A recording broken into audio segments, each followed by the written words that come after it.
मैं भी बिना कुंडी लगाकर सोती, काश मैं भी लड़का होती। झल्ली बनकर दौड़ती उड़ती, सारी रात दोस्तों के साथ फिरती, काश मैं भी लड़का होती। कहते सुना है सबको कि लड़की को पढ़ाओ लिखाओ और सशक्त बनाओ, और जब पढ़ लिख कर डॉक्टर बनती, मेरी माँ न खोती उसकी आंखों का मोती, अगर मैं भी लड़का होती।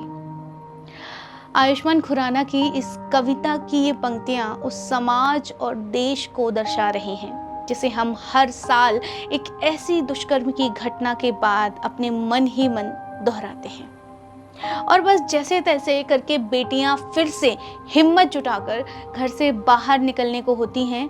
माँ बाप अपने अंदर के डर को छुपाकर फिर से अपनी बेटी को बाहर भेजते हैं कि फिर अगले ही पल एक नई घटना, एक और बलात्कार और एक और हत्या। और ऐसी किसी भी घटना के बाद हत्या खैर किसी एक की नहीं होती, उस समाज और देश की हजारों बेटियों के लाखों सपनों की होती है कि अब फिर घर में बंद रहना पड़ेगा और फिर से शाम 6 बजे के बाद घर से निकलने पर पाबंदियां होंगी।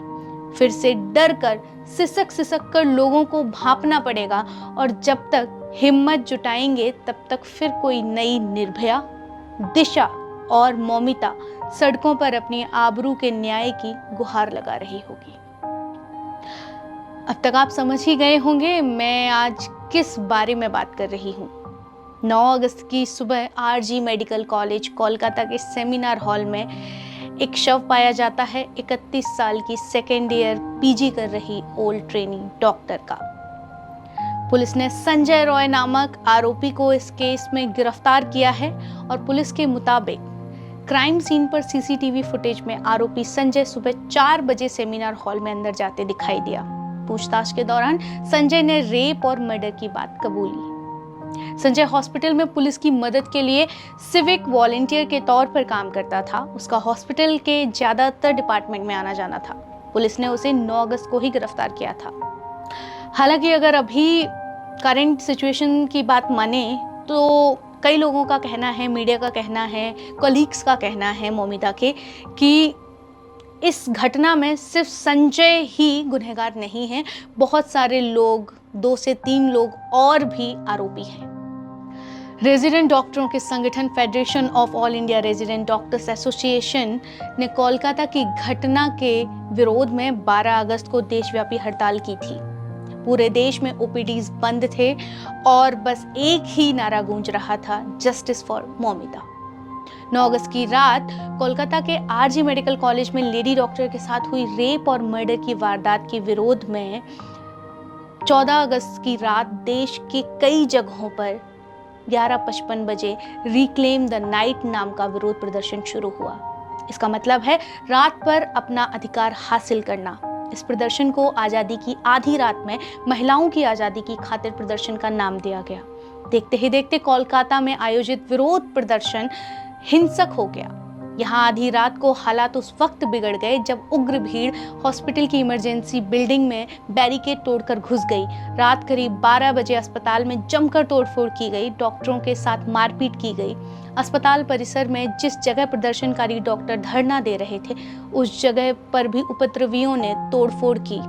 इस हिंसक घटना के बाद ये माना जा रहा है कि उपद्रवियों ने जो तोड़फोड़ की है अस्पताल में, ये कहीं ना कहीं सीन ऑफ क्राइम पर जाकर एविडेंस को मिटाने की एक साजिश है।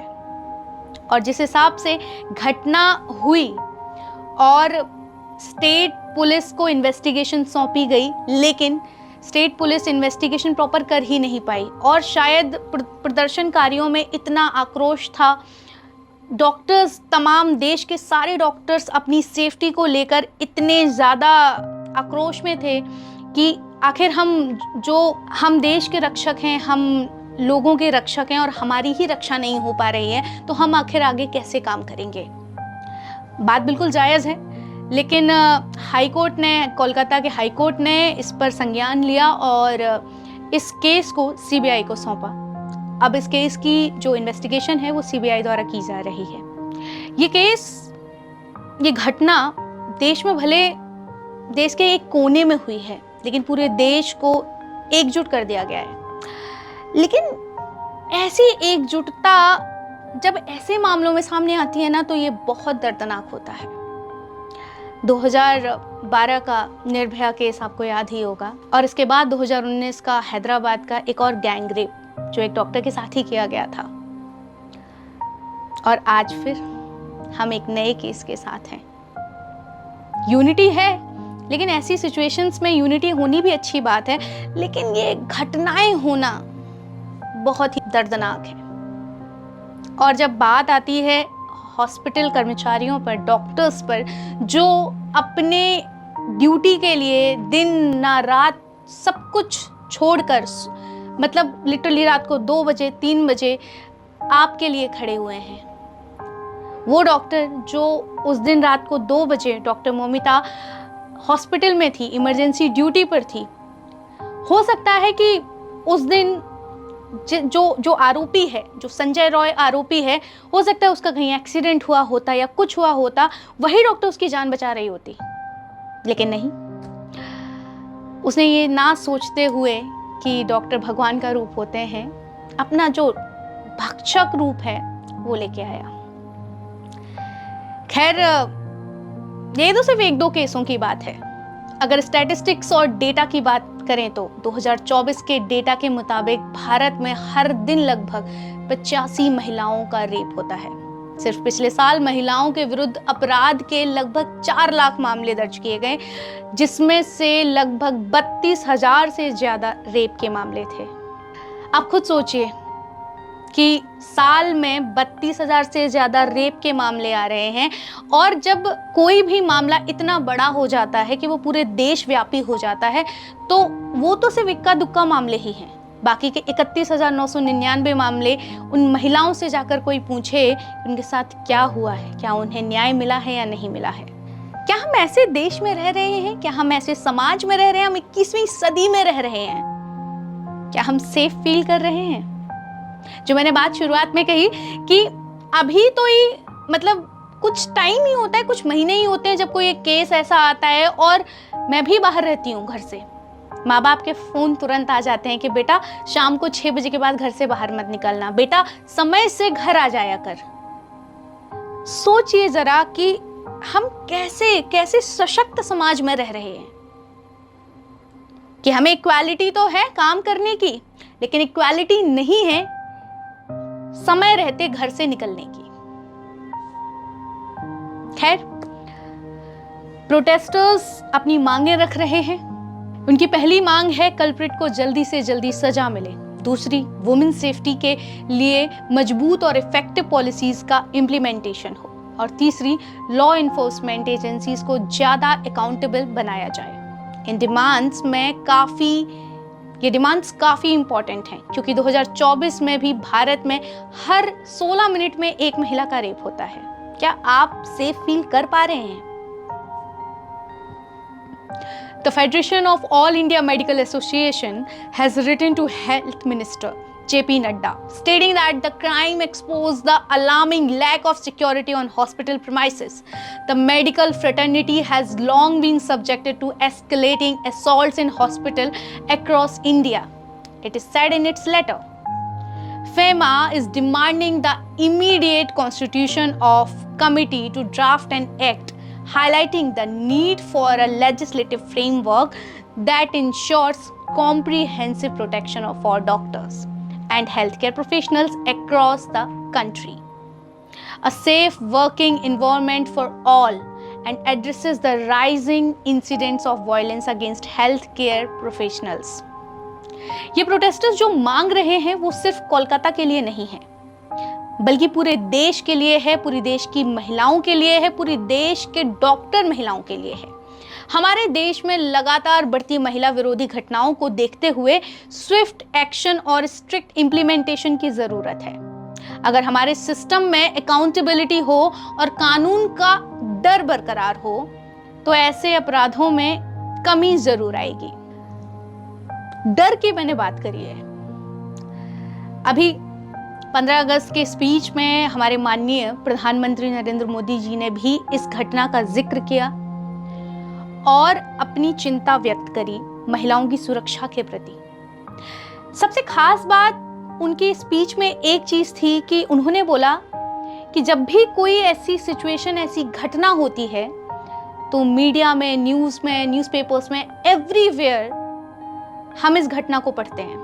कैसे हुआ, क्या हुआ, दिन बाय दिन प्रोटेस्ट के बारे में पढ़ते हैं। हम जानते हैं कि अच्छा उस विक्टिम के साथ क्या हुआ, और हम सब पढ़ते हैं। लेकिन उन्होंने एक चीज मेंशन की है कि जब उस दोषी को सजा होती है तो सजा का जो कॉर्नर होता है वो मीडिया में और किसी न्यूज़पेपर में एक कोने में चला जाता है कि फला फला केस के दोषी को ये सजा हुई है।